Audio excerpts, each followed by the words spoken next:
하나님께서 우리를 부르십니다. 이제 마음과 뜻과 정성을 모아 살아계신 주님께 나아가겠습니다. 기도하겠습니다. 하늘은 기뻐하고 땅은 즐거워하며 바다와 거기에 충만한 것이 외치고 밭과 그 가운데 있는 모든 것은 즐거워할지로다. 그때 숲의 모든 나무들이 여호와 앞에서 즐거이 노래하리이다. 하나님은 영이시니 예배하는 자가 영과 진리로 예배할지니라. 아멘. 하나님, 탐욕과 어리석음으로 하나님 없는 세상을 살던 악한 우리들을 외면치 않으시고 하나님 앞으로 불러주시고 예배하게 하시니 감사합니다. 이 거룩한 안식에 땅과 하늘과 그 가운데 속한 모든 것이 하나님을 찬양하며 예배하는 거룩한 이날, 우리도 온 마음을 다해 주님을 예배하오니 우리의 예배를 주님 기뻐 받으시고 한량없는 은혜와 축복을 내려 주옵소서. 예수님 이름으로 기원하옵나이다. 아멘. 찬송가 6장을 함께 찬송하시겠습니다. 목소리 높여서 주 찬양하여라. 영광과 권세와 존귀와 위엄을 온누리 다스리시는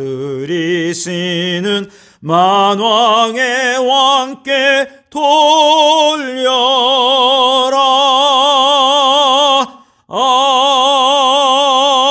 아멘.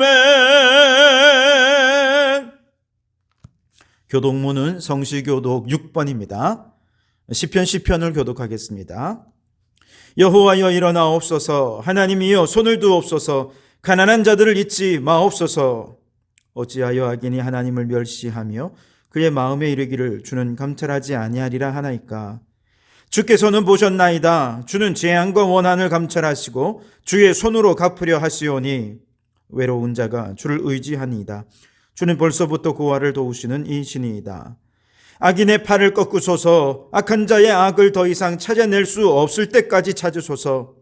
여호와께서는 영원 무궁하도록 왕이시니 이방 나라들이 주의 땅에서 멸망하였나이다. 여호와여 주는 겸손한 자의 소원을 들으셨사오니 그들의 마음을 준비하시며 귀를 기울여 들으시고 고아와 압제당하는 자를 위하여 심판하사 세상에 속한 자가 다시는 위협하지 못하게 하시리이다. 아멘.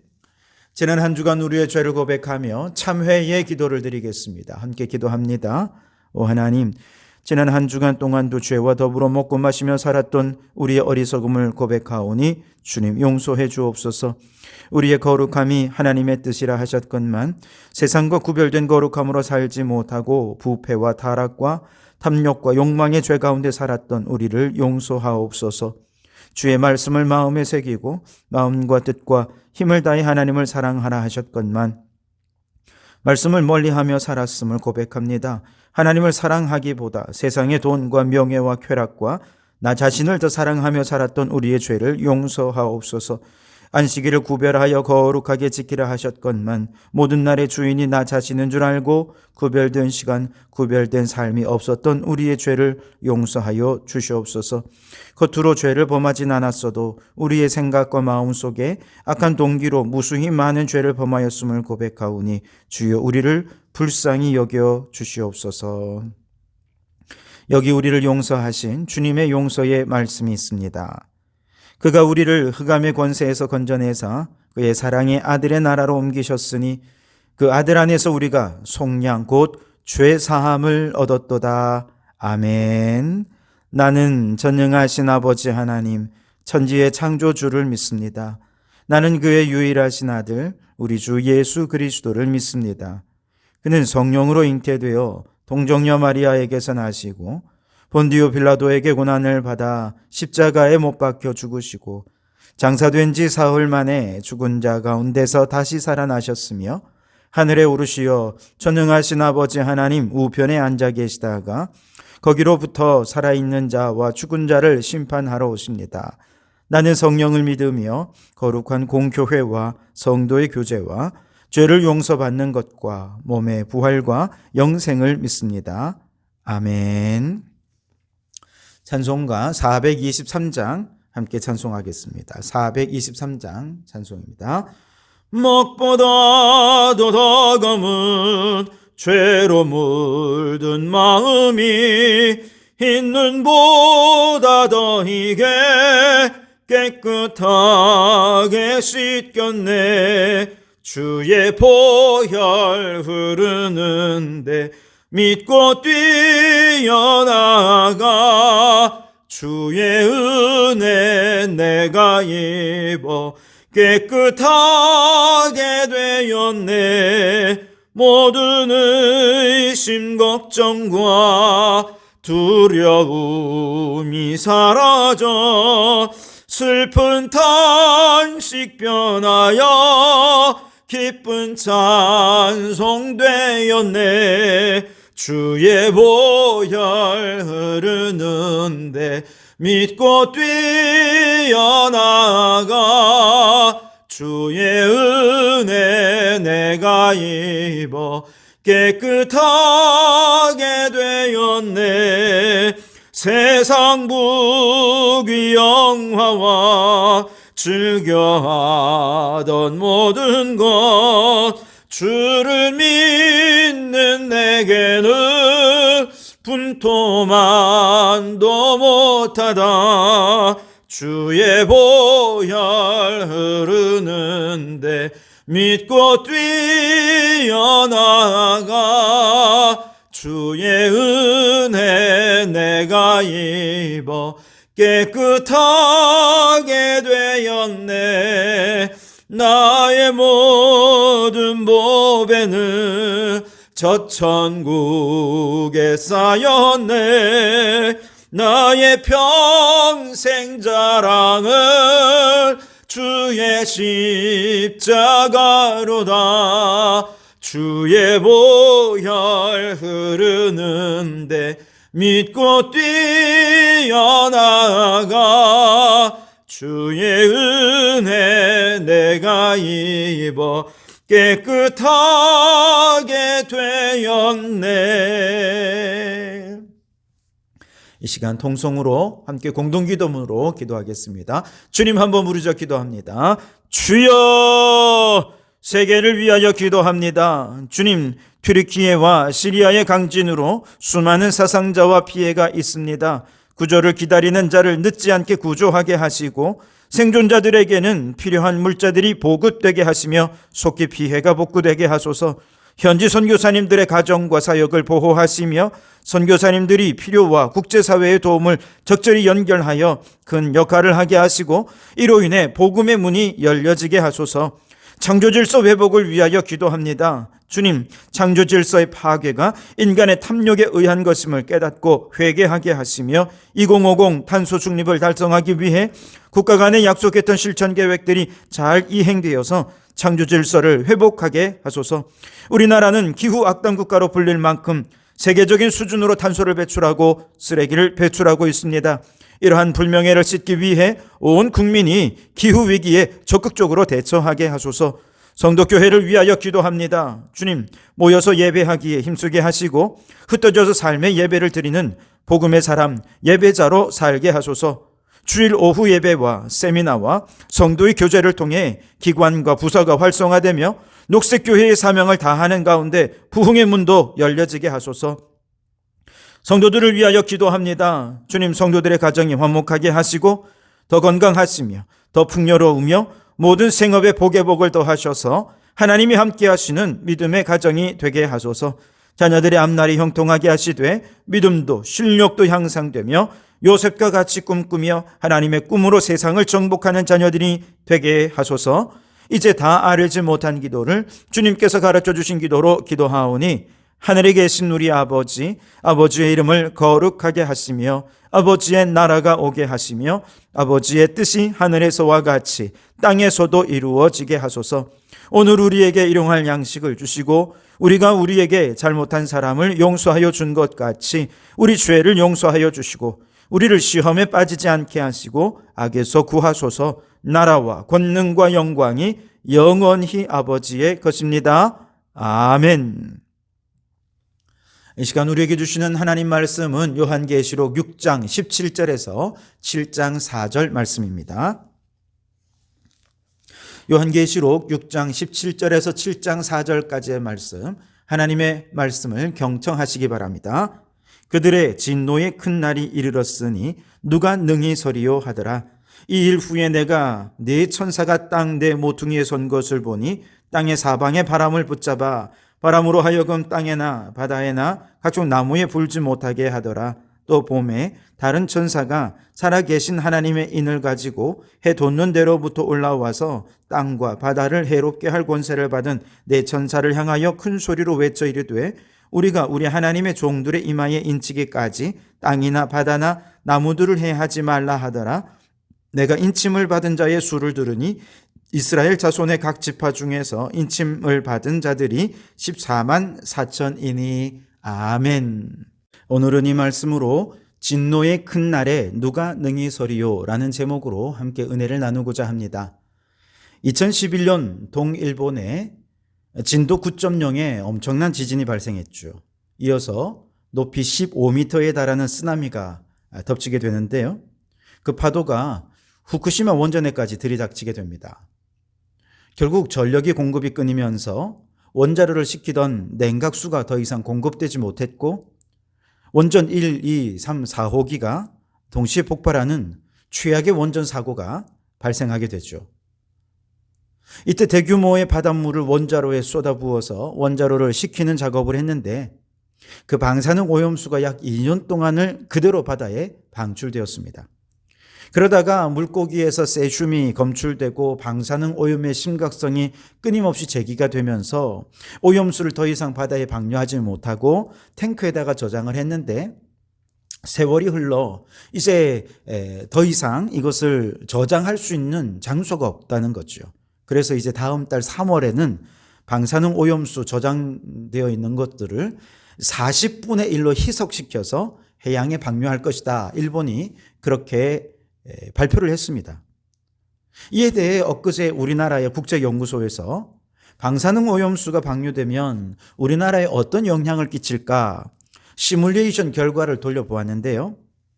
방출된 오염수는 태평양의 해류를 따라 돌다가 4, 5년 후에나 본격적으로 국내에 유입되겠지만 이미 많이 희석이 되었기 때문에 큰 피해는 없을 거다 이렇게 분석을 했습니다.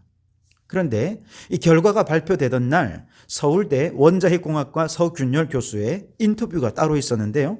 그분의 인터뷰 내용에 보면 이렇게 발표된 내용이 다가 아니라는 거죠. 우선 첫째로 우리나라 국책연구소의 연구 결과는 맞다는 것입니다.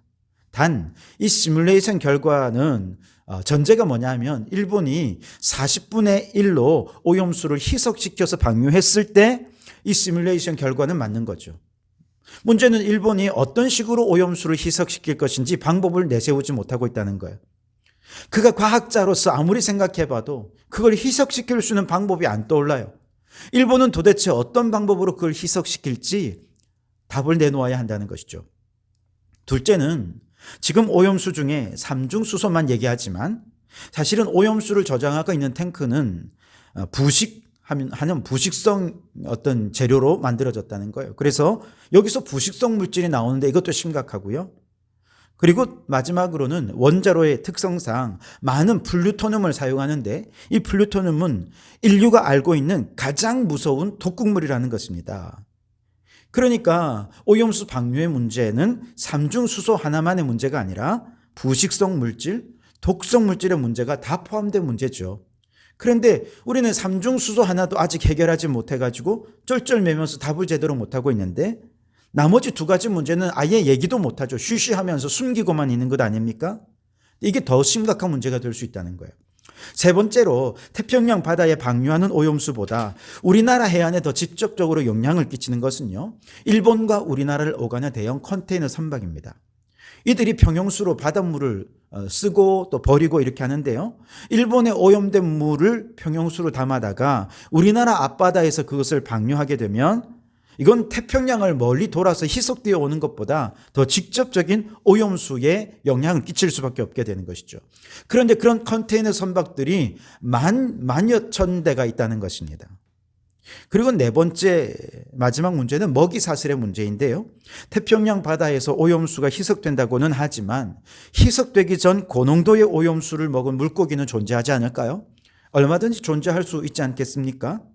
그리고 이 물고기를 다른 물고기가 잡아먹고 그렇게 먹이 사슬을 따라가면서 생태계에 영향을 끼치는 것은 해류가 흘러서 희석시켜서 이렇게 우리나라에 오는 것과는 또 다른 차원의 문제라는 거예요.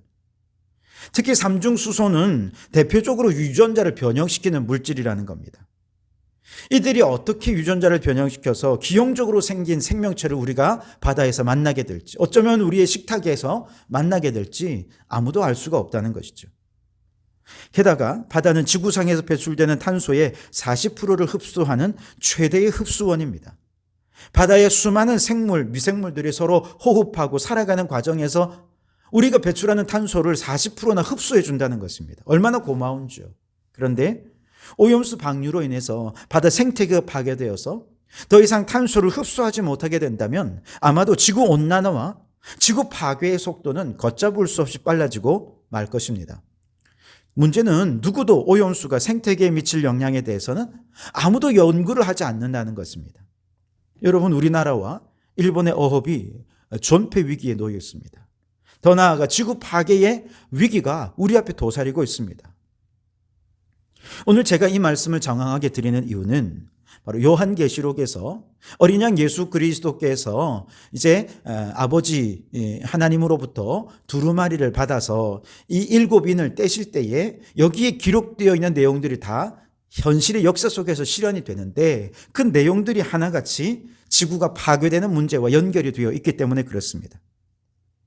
여기서 먼저 생각해 볼 것은 어린 양 예수 그리스도께서 두루마리에 인을 떼신다라고 하는 것은요, 종말에 이런 큰 문제가 발생하게 될 텐데 그때 두려워하고 걱정하지 말고 그리스도와 교회의 승리를 믿으라라고 하는 좋은 소식, 즉 복음이 선포된다는 것을 의미한다는 것이죠.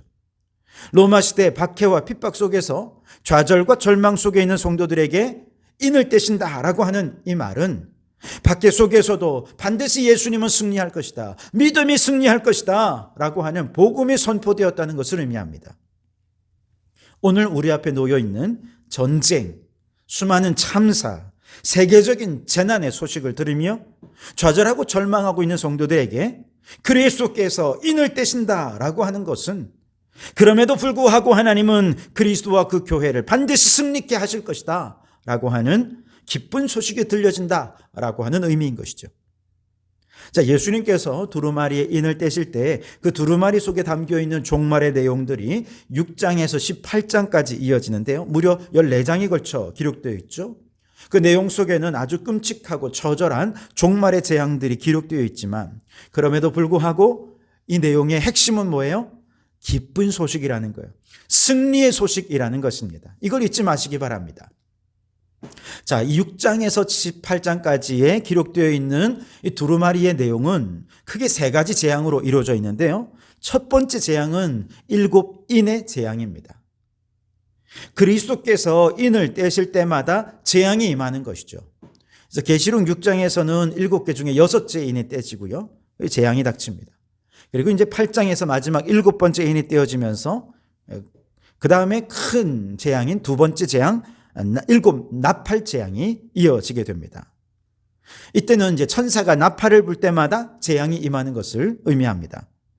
그리고 16장부터 천사들은 이제 대접을 쏟는 천사들이 있는데요. 큰 대접에 있는 재앙들을 땅에 쏟을 때마다 7 대접 재앙이 임하게 되는 것이죠. 자, 이 각각의 재앙들이 임할 때마다 재앙의 범위는 점점 넓어지고요. 그 재앙의 강도가 점점 세지는 것을 보게 됩니다. 7인의 재앙을 보면 그 재앙은 땅의 4분의 1에만 영향을 미치지만 7 나팔의 재앙은 온 땅과 바다와 하늘의 3분의 1에 영향을 미치는 더 큰 강도로 이어집니다. 그리고 마지막 7 대접의 재앙은 모든 생명과 모든 존재에 이 재앙이 임하게 될 것이라고 이야기합니다. 이처럼 재앙의 범위와 강도가 세워지는 중간중간에 하나님께서는 끊임없이 회개를 촉구하시고요. 그리스도가 교회가 승리할 것이니 이 재앙 속에서도 조금만 더 인내하라고, 잘 참고 인내해서 마지막에 인내하는 자가 되라고 그렇게 기쁜 소식을 우리에게 전하고 있는 것이죠. 자, 그런 점에서 계시록을 읽어가실 때 이 기쁜 소식, 희망의 메시지에 여러분 초점을 맞추고 읽어가신다면 아마 큰 유익이 되고 은혜가 될 것이 틀림이 없습니다. 여러분의 삶 속에 어떤 절망과 좌절과 고난의 순간이 오더라도 요한계시록의 말씀 속에서 기쁜 소식, 희망의 메시지를 읽으면서 하나님 주시는 은혜와 힘과 용기를 덧입는 그런 여러분들이 되시기를 바랍니다. 자, 오늘은 그 첫 번째 크게 7인의 재앙에 관한 내용인데요. 6장에서 이제 어린 양 예수 그리스도께서 7인 가운데 6개의 인을 떼십니다. 그런데 넷째 인이 떼질 때까지는 말과 그 탄자가 등장하는 것을 보게 되는데요. 2절에 보시면 첫 번째 인이 떼질 때 흰 말이 등장하고요. 3절, 4절에서는 두 번째 인이 떼질 때 붉은 말이 등장합니다. 5절에서 세 번째 인이 뗄 때는 검은 말이 등장하고요.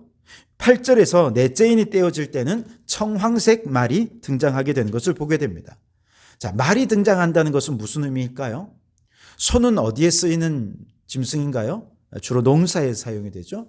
당나귀는 짐을 옮기는데 사용이 되는 짐승이라면 말은 뭐 하는 데 쓰는 짐승일까요? 전쟁을 하는 데 쓰이는 짐승입니다.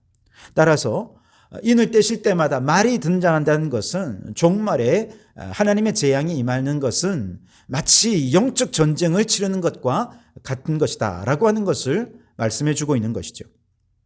자, 이렇게 말이 등장하는데요. 그 중에 첫 번째 말이 등장하는데 그 말은 흰 말이고, 이 흰 말은 요한계시록에서 승리를 상징하는 것을 의미합니다.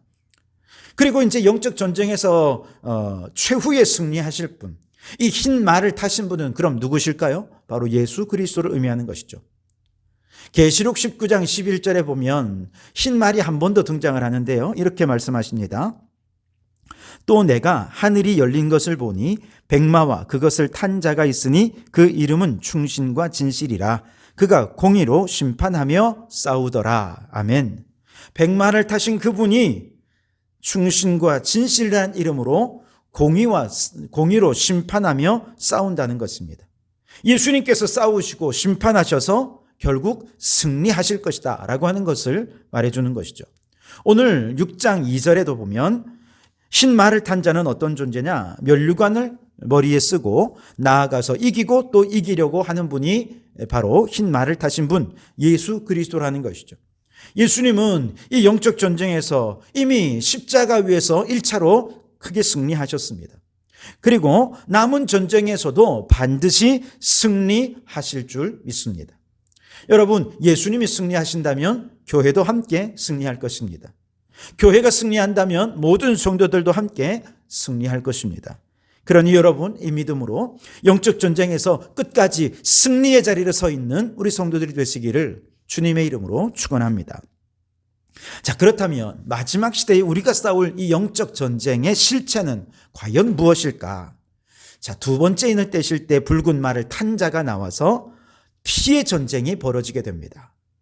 세 번째 인을 떼실 때 검은 말을 탄 자가 등장을 하는데 그는 손에 저울을 가지고 무게를 재는데 어떻게 재냐면 겨우 밀 한 대를 사는데 한 데나리온 노동자 하루 품삯에 다 써야 될 정도로 지금 이 물가가 폭등하게 되고 화폐의 가치는 떨어지면서 경제가 흔들리는 대공황의 재앙이 임하게 될 거라는 것입니다. 네 번째 인을 뗄 때는 청황색 말을 탄 자가 재앙을 집행하는데 흉년과 기근과 전염병으로 인해서 땅의 생명체 4분의 1이 죽임을 당할 것이다 라고 말씀하고 있습니다. 그런데 여러분, 이 세 가지 재앙은 모두가 다 연결되어 있습니다. 흉년, 기근, 전염병은 그 자체로도 사람과 생명체 4분의 1을 죽이는 권세가 있지만 그런데 이것은 더 심각한 인플레이션 현상을 가져오게 됩니다. 그래서 아무리 많은 돈을 가지고 있다 해도 애초부터 흉년이나 기근으로 인해서 생산되는 식량이 적어지니까 식량을 살 수가 없죠. 화폐의 가치가 떨어집니다. 인플레이션이 오고 대공황을 초래하게 될 것입니다. 이 대공황의 사태가 전 세계로 확산되면 어떻게 될까요? 결국 식량 때문에 서로 죽고 죽이는 피해 전쟁이 일어날 수밖에 없게 된다는 것이죠. 그런데 이런 흉년, 기근, 전염병은 애초부터 왜 일어나게 된 것일까? 오늘날 우리가 파악하고 있는 것은 이렇습니다.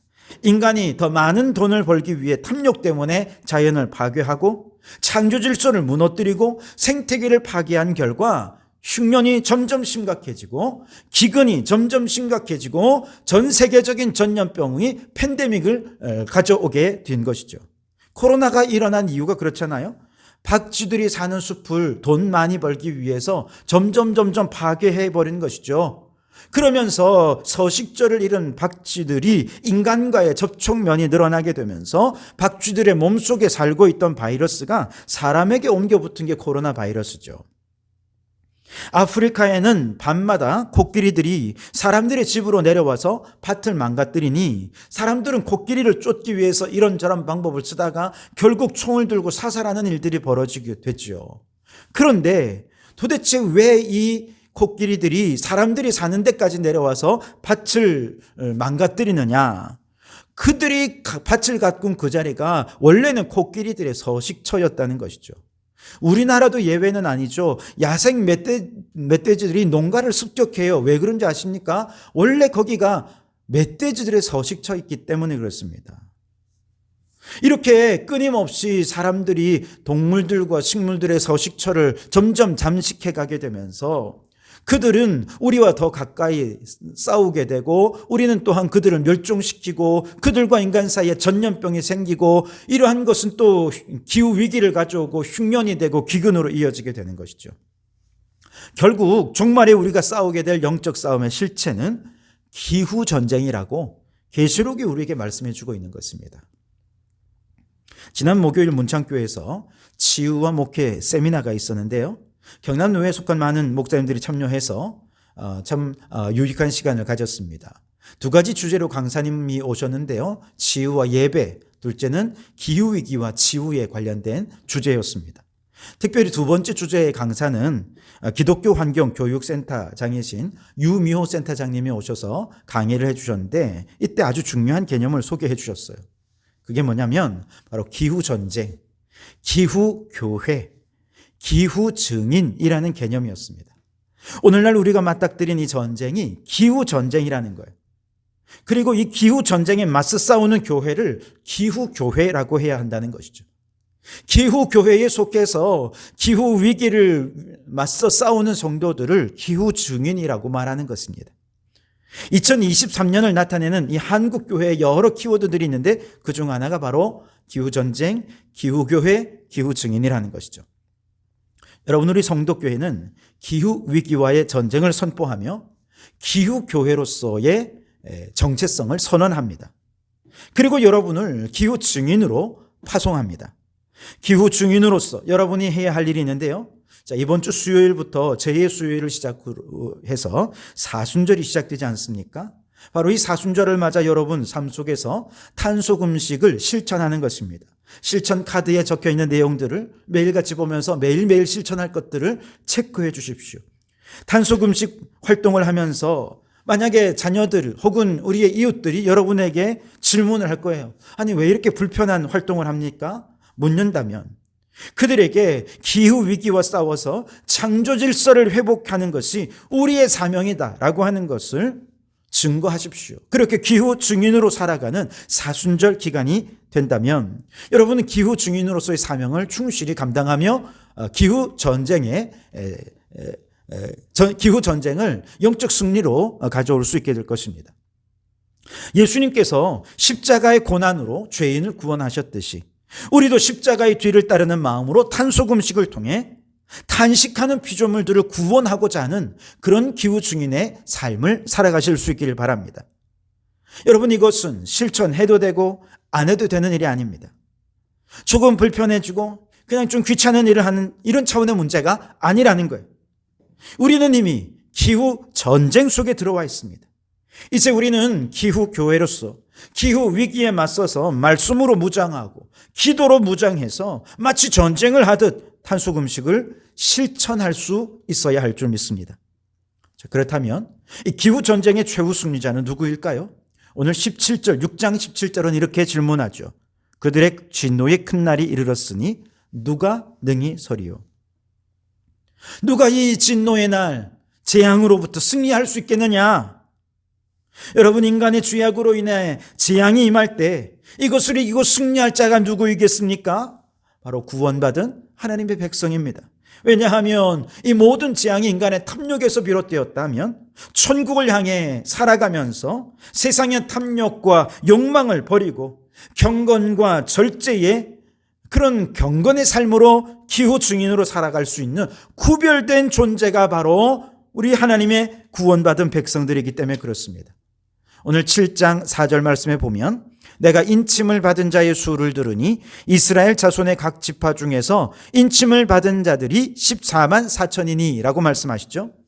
14만 4천은 대단히 상징적인 숫자인데요, 거대하고 완전한 수를 의미하는 것입니다. 이들은 이마에 인침을 받은 자들이라 합니다. 즉 성령으로 그 이마에 도장이 찍혔다는 것은 하나님의 소유가 되었다는 것이죠. 예수님을 믿고 성령의 인침을 받아 하나님의 백성이 된 하나님의 소유, 하나님의 백성, 하나님의 나라, 그들이 바로 14만 4천이라는 것이죠. 이 구원받은 성도들을 9절에 보면 각 나라와 족속과 백성과 방언에서 아무도 능히 셀 수 없는 큰 무리라고 또한 표현하고 있습니다. 즉 14만 4천은 사실은 구원받은 수많은 하나님의 셀 수 없는 무리들과 지금 동격으로 사용되는 상징적인 숫자라는 것이죠. 이처럼 구원받은 하나님의 백성들이 마지막 시대에 기후 전쟁을 수행해 나갈 때 때로는 패할 때도 있겠죠. 때로는 지치고 낙심될 때도 있겠죠. 나 혼자 이거 해서 될래나? 포기하고 싶을 때도 있겠죠. 그럴 때 하나님께서 그의 백성들을 하나님의 보좌 앞으로 불러 모으십니다. 15절에 보시면 그러므로 그들이 하나님의 보좌 앞에 있고 또 그의 성전에서 밤낮 하나님을 섬기매 보좌에 앉으신 이가 그들 위에 장막을 치시리니 라고 말씀하십니다. 성도들이 기후 전쟁을 하다가 패배하고 지치고 낙심될 때 하나님의 전에 나와 하나님을 섬기고 찬양하고 예배하면 그 위에 거룩한 장막을 덮어주셔서 그 어떤 악이 그들을 침범하지 못하도록 주님이 보호해 주신다는 거예요. 그리고 그 안전지대 안에서 주님 지친 영혼을 우리를 위로해 주시고 예배를 통해 낙심한 마음에 용기와 희망을 주셔서 다시금 기후 전쟁으로 나아갈 수 있게 해 주신다는 것이죠. 여러분, 결국 기후 전쟁에서 누가 승리할 수 있을까요? 예배에 승리한 자가 기후 전쟁에서도 승리할 수 있는 줄 믿습니다. 이 진노의 큰 날, 기후 전쟁 속에 누가 능히 살아남을 수 있을까요? 기후 위기에 맞서 영적 전쟁을 수행하며 기후 증인의 사명을 감당하는 하나님의 백성들, 그들이 마지막까지 살아남아 승리할 자들입니다. 근본 사순절 기간 동안 탄소 금식 실천을 전쟁하듯 실천하십시오. 지치고 패배하고 낙심될 때 예배로 나오십시오. 하나님께서 따뜻한 장막 덮어주시고 보호하시고 위로하시고 새 힘 주셔서 우리에게 용기 주셔서 기후 증인의 삶을 승리케 해 주실 줄 믿습니다. 예배의 승리로 기후 전쟁에서 승리하셔서 우리의 승리자 되신 예수님과 함께 창조 질서가 회복된 하나님 나라에서 승리의 찬송을 올려드리게 되는 우리 모든 성도들이 되기를 주님의 이름으로 축원합니다. 기도하겠습니다. 오 하나님, 인간의 죄악이 초래한 기후 위기의 시대에 누가 능히 서겠습니까? 예수님을 믿고 성령으로 인침받은 기후 교회 성도들이 그리스도와 함께 승리의 자리에 서게 될 줄 믿습니다. 주님이 앞장서서 흰 말을 타고 이기고 또 이기려고 하시면 우리도 주님과 함께 이 기후 전쟁에 참여하기 위해 사순절 탄소 금식을 실천하고자 합니다. 우리 성도들이 지치고 낙심된 마음으로 예배의 자리에 나올 때마다 거룩한 장막으로 덮으셔서 우리를 위로하시고 회복시켜 주시고 새 힘 주셔서 기후 전쟁에서 승리하는 날까지 잘 싸워 이기는 저희들이 되게 해 주시옵소서. 예수님 이름으로 기도하옵나이다. 아멘. 찬송가 358장 1절과 마지막 절만 찬송하시겠습니다. 함께 찬송합니다. 주의 진리 위에 십자가 군기 하늘 높이 들고서 주의 군사 되어 용맹스럽게 찬송하며 나가세 나가세 나가세 주 예수만을 위하여 목숨까지도 바치고 싸움터로 나가세. 원수들은 이미 예수의 손에 하나 없이 패하고 주의 군기만이 영광스럽게 온 누리에 날리네. 나가세 나가세 주 예수만을 위하여 목숨까지도 바치고 싸움터로 나가세. 기도하겠습니다. 하나님 아버지, 이 시간 하늘의 복을 구하며 머리 조아린 성도들을 위해 한없는 복을 내려 주옵소서. 가난한 자로 살기를 원합니다. 세상의 부유함에 빠져서 탐욕적으로 살다 보니 기후위기가 초래되었습니다.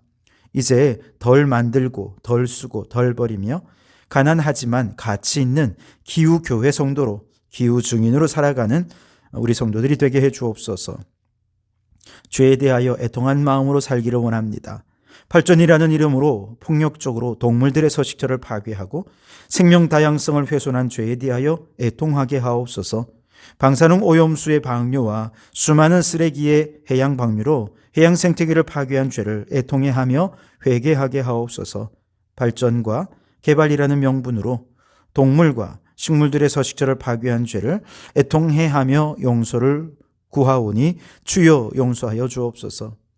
주님, 온유한 자가 되기를 원합니다. 자녀들에게 함부로 대하거나 하급 직원들을 향해 비인격적으로 대했던 죄악을 용서하시고 오직 온유하고 겸손한 마음으로 모든 관계의 선함을 이루게 해 주옵소서. 주님, 청결한 마음으로 살게 해 주옵소서. 날마다 기도로 자신의 영혼을 성찰하며 더러운 죄악의 때를 예수 십자가 보혈로 씻어내어 청결한 마음으로 사랑하며 살면서 하나님을 눈으로 보는 축복을 누리게 하옵소서. 화평하게 하는 자가 되기를 원합니다. 믿음으로 가정을 화평하게 하여 주시고 직장을 화평하게 하는 자 되게 하시고 피조물과 화평하게 하는 자가 되어서 하나님의 아들이라 일컬음을 받게 해 주옵소서. 이처럼 하늘의 복을 추구하며 영혼이 잘 되는 삶을 추구하며 살아갈 때 이삭처럼 잘 되고 흥왕하여 번성하며 강건케 되는 축복을 내려 주옵소서. 오늘도 우리 성도들 빈손 들고 나오지 않고 물질을 바칩니다. 이 예물이 쓰이는 곳마다 하나님이 꿈꾸시는 하나님의 나라와 의가 이루어지게 해 주시옵소서. 예수님 이름으로 기도하옵나이다. 아멘. 기도합니다. 이제는 우리 주 예수 그리스도의 은혜와 아버지 하나님의 극진하신 사랑하심과 성령님의 감동 감화 충만 역사 교제하심이 이 큰 진노의 날 기후 증인이 되어 예배의 승리로 기후전쟁에서 승리하게 되기를 소원하는 우리 모든 성도들 머리머리 위에, 그 가정과 일터 위에, 우리에게 허락해 두시니 창원도성과 나라와 민족 위에 지금부터 영원토록 함께 하옵시기를 간절히 축원하옵나이다.